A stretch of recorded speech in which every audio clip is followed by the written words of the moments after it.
next to the car.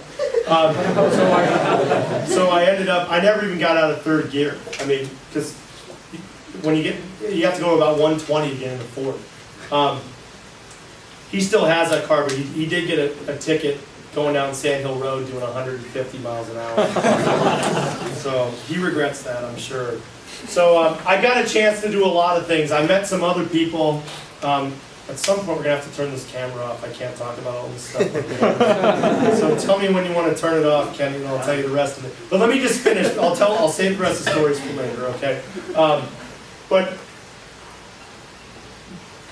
venture capital is a very finicky industry. So a lot of the people I've met who have been successful and maintain their success, but a lot of people have not. And as a CFO, I had to run a lot of return rates and multiples on a partner-by-partner basis. And some partners are better investors, some partners are luckier than others. And so unfortunately, I saw a lot of these people get fired because individually they were picking bad deals. And so it's a feast or famine industry. You either have big success or you lose all this money and investors stop writing you checks. So I've seen in the last, I've been doing this for 12 years, a lot of firms that have been disbanded, partners have been fired. And it's unfortunate because they're very talented and smart people. But there's a lot of risk that goes into these investing, especially if you're an early stage investor, because you really are taking risk on the people, on the technology, and the markets in a lot of cases have never materialized.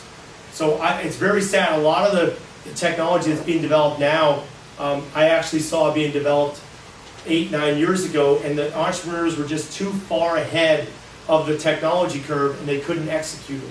The ideas were there, some cases the patents were there, but they couldn't get through the supply chain to get it done, and unfortunately millions of dollars evaporated. And then of course at that point they have no other choice than just to let you go.